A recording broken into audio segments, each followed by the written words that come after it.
и другие соображения. We are doing this to wake the leaders up.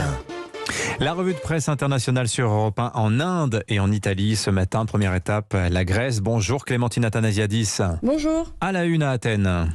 En Grèce, les médias reviennent sur un rassemblement de pompiers dispersés par la police anti-émeute à coups de gaz lacrymogène et de canons à eau. Le journal de centre-droit Café Mérénie rappelle qu'environ 2000 pompiers saisonniers ont pris part au rassemblement à Athènes devant le ministère de la Protection civile et de la crise climatique. Venus de toute la Grèce, ils réclament notamment des contrats de plus longue durée et plus d'effectifs. Cet été, les incendies qui ont ravagé le pays avaient mis en lumière le manque cruel d'hommes et de moyens. Le site Ethnos écrit ne pas savoir comment les choses ont dégénéré lors du rassemblement où un pompier a été blessé et 5 autres arrêtés. Selon le quotidien de gauche Avis, cette violente répression contre ceux que le Premier ministre conservateur appelait cet été encore des héros a de quoi choquer l'opinion publique. Merci Clémentine. Direction l'Inde. Bonjour Combastin. Bonjour. De quoi parle-t-on ce matin à New Delhi ? La presse titre sur le tragique incendie qui a pris dans une unité de soins Covid intensifs près de Bombay.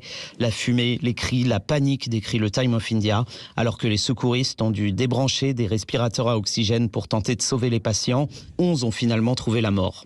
Un audit de sécurité avait été effectué dans ce bâtiment récemment sorti de terre pour traiter les malades du coronavirus, mais les extincteurs automatiques recommandés n'avaient pas été installés, faute d'argent. Une enquête a été ouverte, explique NDTV. Ce n'est pas une première, se désole de son côté The Indian Express. En avril dernier, 13 malades du Covid étaient morts brûlés dans un hôpital et 24 autres en mai suite à une fuite d'oxygène dans des respirateurs. Le Covid met le système de santé indien sous-financé à rude épreuve. Enfin, en Italie, nous rejoignons Blandine Hugonnet. Bonjour Blandine. Bonjour. À la une à Rome. Alors ici, on parle de cette découverte exceptionnelle à Pompéi. Une chambre réservée aux esclaves émerge presque intacte des cendres du Vésuve, écrit le Messaggero. Il s'agit d'une sorte de dortoir sombre de 16 mètres carrés avec à l'intérieur des objets parfaitement conservés, décrit le Poste.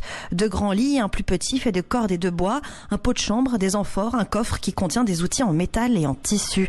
Une découverte émouvante pour les archéologues. Ces vestiges donnent un aperçu extrêmement rare des conditions des domestiques. On apprend comment vivaient les classes les plus pauvres il y a près de 2000 ans, explique la Stampa. Cette famille-là de serviteurs s'occupait probablement des écuries. Pour l'ANSA, c'est un témoignage unique sur la vie des plus modestes qui va permettre de documenter une partie encore méconnue de la société antique. Dans la Repubblica, le ministre italien de la Culture se félicite. C'est ce type de découverte qui fait du site de Pompéi un modèle d'études et de recherche unique au monde.